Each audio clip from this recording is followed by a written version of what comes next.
How often you use files and rasps will depend heavily on the type of work you do and how long you've been woodworking.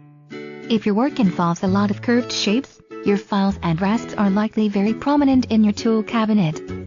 Folks who build antique reproductions, especially Queen Anne furniture, with its classic S-shaped cabriole legs, use files and rasps regularly. On the other hand, if you build craftsman-style furniture, with its rectilinear lines, you probably use them less. How long you've been woodworking is also a factor. I used files and rasps much more often when I was a novice than I do now. This was partly because I didn't have as many tools then, and also that I've since learned better ways to do the jobs. Now, for example, instead of trying to fit a tenon into a mortise by filing it, I use a shoulder plane or a chisel.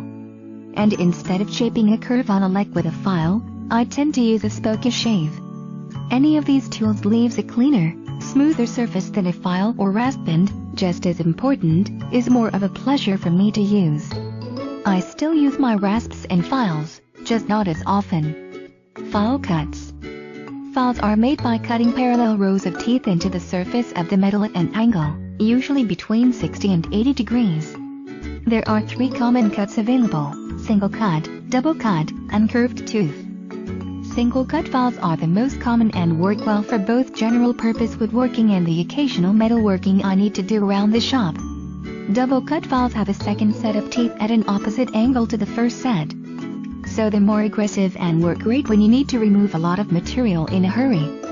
Curved tooth files are becoming quite rare and are very aggressive. These have been replaced primarily by the rasp. Shapes. Files come in a huge variety of shapes and sizes. The most frequent shapes you'll find are mill, or flat, half round, round, 4-inch hand, and triangular.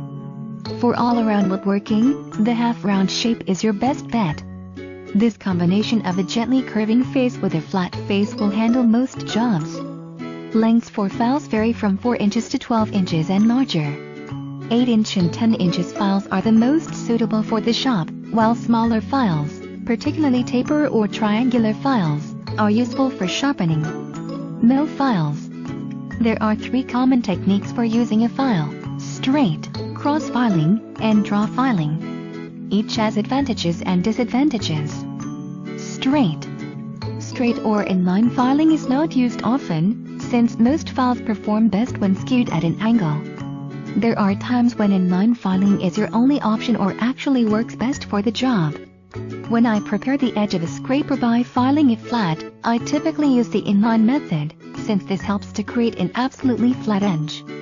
If you hold the file at an angle, there's a big tendency to tip or rock the file, which will produce an angled cut. Cross filing. Cross filing is the most common technique used with both files and rasps. With this method, the file is skewed at an angle to produce more of a shearing cut. Cross filing lets you quickly remove wood while leaving a fairly smooth surface. Any roughness can usually be removed with draw filing, a scraper, or sanding. Draw filing. Draw filing puts the smoothest finish you can get on a surface with a file. The file is held at 90 degrees to the edge and is drawn across the surface. This technique works best with single cut files and with a light touch. As with any filing operation, make sure to lift the file at the end of the stroke and return it to the starting position.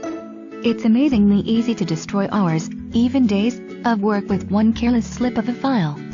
Since these beasts are all metal, they can almost scratch, ding, and more wood surfaces if allowed. Here's a tip that can save you a lot of aggravation when filing, particularly near surfaces that are easily damaged, such as plywood and veneered panels. Simply wrap a turn or 2 of masking or duct tape around the end of the file. This way you can safely rub the file on your surface without risk of damage. Specialty files. Taper files. Taper cut files are triangular-shaped files that taper along their length. They come in various sizes that are defined by their cross-section and taper, not by their coarseness.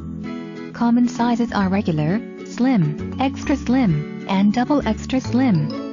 These files are most often used for sharpening saws but can be pressed into service for other tasks as well. Needle files. Needle files, sometimes called jeweler's files, are thin, delicate files that are used for small fine detail work. They're usually sold in sets that include a variety of shapes, including round, often called a rat tail file, square, rectangular, half round, triangular, and flat. I use my needle files frequently to smooth tiny details, enlarge a hinge hole, and in the past, to sharpen spurs on some of my drill bits.